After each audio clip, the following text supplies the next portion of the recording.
Oksidlərin adlandırılması. Oksidlər üç üsulla adlandırılır.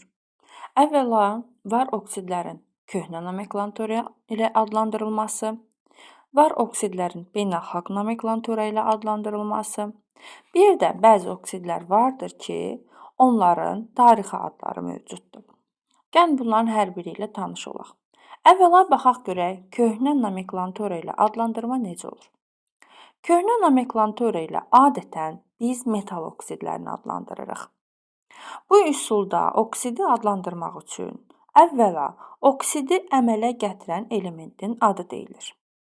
Sonra əgər bu element və yaxud da bu metal, qeyri-metal da ola bilər, dəyişkən valentlidirsə, mütləq şəkildə oksidin tərkibində onun göstərdiyi oksidləşmə dərəcəsi və yaxud da valentliyi qeyd olunur rum rəqəmi ilə.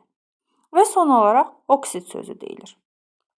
Burada bir neçə nümunə qeyd etmişəm. Məsələn, birinci, bu oksidi adlandırarkən yenə həmən dediyim ardıcılığa riayət etsək. Birinci, oksidə əmələ gətirən elementin adını deyirik. Oksidə əmələ gətirən element nədir? Kalsium. Yazıram. Kalsium. İkinci, əgər bu element dəyişkən valentlidirsə, bizim elementimiz dəyişkən valentli deyil. Biz bilirik ki, kalsium sabit valentli elementdir və kalsiumun yalnız bir cür oksidi var. Ona görə valentliyin deməyə ehtiyac yoxdur. Üçüncü addım oksid sözünü deyirik. Buna görə oksidimizin köhnə nomenklatura ilə adı kalsium oksid. Eyni qaydada aşağıdakı. Oksidə əmələ gətirən elementim alüminium. Sabit valentlidir deyə valentliyini qeyd etmirəm. Oksid, alüminium oksid. İndi gələk dəyişkən valentli elementlərə. Məsələn, burada dəyişkən valentli dəmirin 2 oksidini qeyd etmişəm. Birinci, dəmir əmələ gətirən elementdir. Sonra bu oksidin içərisində dəmir neçə valentli və yaxud da neçə oksidləşmə dərəcəsi göstərirsə, o qeyd olunur.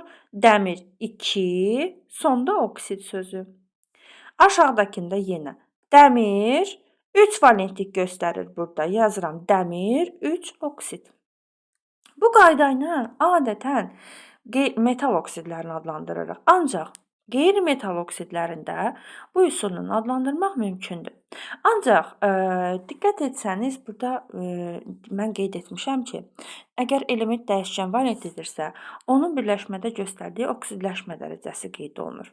Valentlik niyə qeyd etməmişəm orada? Çünki əgər orada biz valentlik qeyd etmiş olsaydıq, məsələn, elementin göstərdiyi valentliyi qeyd etmiş olsaydıq, məsəl üçün, CO-nu biz adlandırsaq, karbon burada göstərir neçə valentlik? 3 valentlik. Bunun o oksidin adı olardı karbon 3 oksid. Ancaq bu oksidimizi biz karbonun göstərdiyi oksidləşmə dərəcəsinə görə adlandırırıq. Karbon burada müsbət 2 oksidləşmə dərəcəsi göstərir. Deyirəm, karbon göstərdiyi oksidləşmə dərəcəsi 2 oksid. Eyni qaydada karbon göstərilir burada 4 oksidləşmə dərəcəsi, karbon 4 oksid.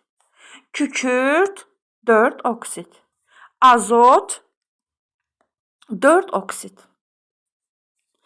Digər adlandırma üsulu isə beynəlxalq nomenklatura ilə adlandırmadır. Yəni, müasir adlandırma.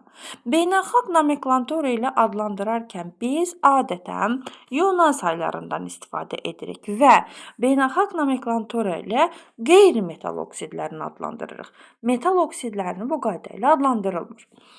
Əvvəla burada adlandırmanı bilmək üçün Yunan saylarını bilməliyik. Sağ tərəfdə Yunan saylarını 7-yə qədər qeyd etmişəm. Çünki hələ ki bizə 7-yə qədər lazım olur oksidlərdə. Qaydanın ardıcılığı necədir? Burada qeyd etmişəm.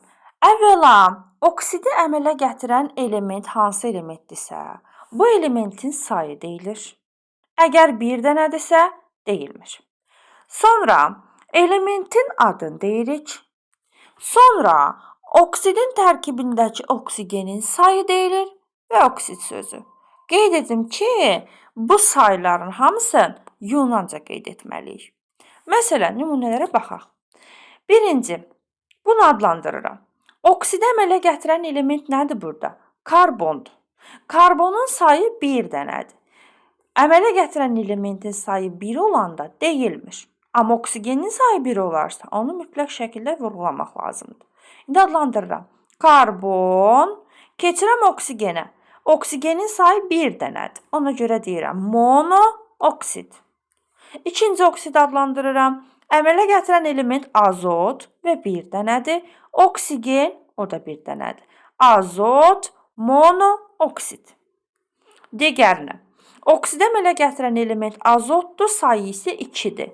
Diazot, oksigenim isə 1 dənədir, monooksid. Növbəti, oksidə əmələ gətirən element fosfordur, sayı 2 dənədir. Difosfor, oksigenin sayı isə 5 dənədir, pentaoksid. Növbəti, oksidə əmələ gətirən element karbondur, sayı 1 dənədir. Karbon. Daha sonra oksidin tərkibindəki oksigen 2 ədəddir, dioksid. Az öncə də qeyd etdiyim kimi, bəzi oksidlərin tarixi adları mövcuddur. Bunları da bilməyimiz şərtdir.